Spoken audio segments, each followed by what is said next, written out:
Halo, saya punya asuransi, sudah ikut cukup lama.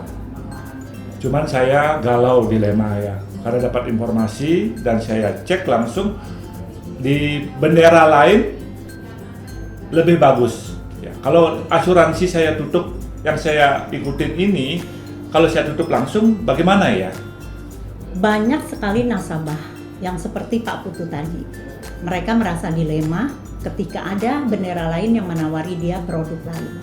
Nah, di sini sebenarnya sebagai nasabah harus tahu dulu apa sih plus dan minnya bila dia menutup asuransi yang lama, kemudian apply baru di bendera lain. Yang pertama itu namanya adalah surrender.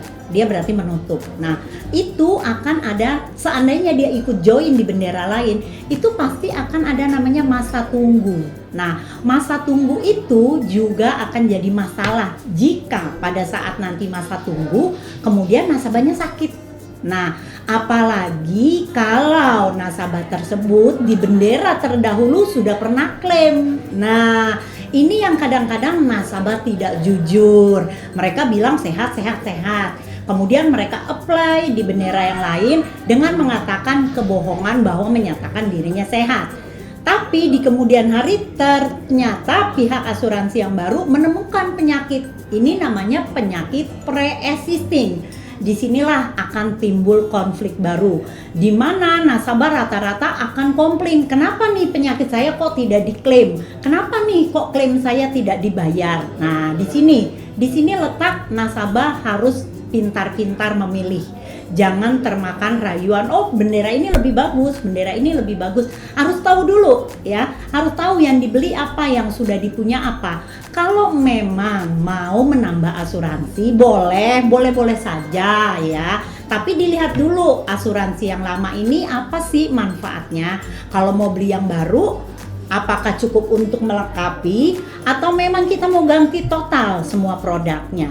Kalau memang kita mau mengganti semua total produknya, nomor satu kita harus menerima apa yang namanya masa tunggu.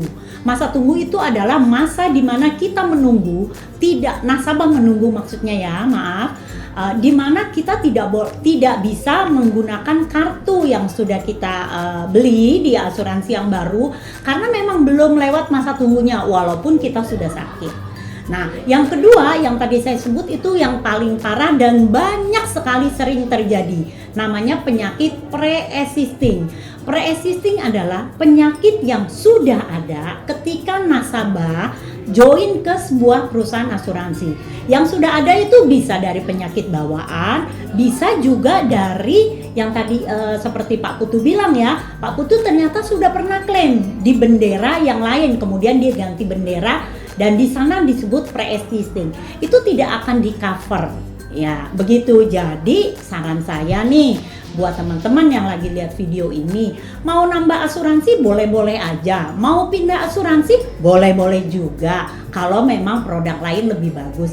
Tapi ingat, kita harus review dulu, kita sudah pernah klaim atau belum ya, kita sanggup nggak menunggu yang namanya masa tunggu. Masa tunggu itu tiap bendera asuransi beda-beda, ada yang 10 bulan, ada yang 13 bulan, ada yang 1 bulan. Nah itu kita sanggup nggak nih selama yang masa tunggu itu harus selalu sehat.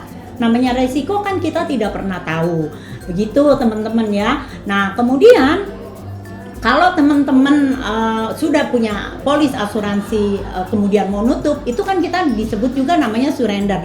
Jangan kecewa juga, apalagi kalau ikutnya unit link ya. Ingat, unit link itu adalah perpaduan antara asuransi, proteksi dengan investasi. Artinya uangnya ditaruh di pasar saham.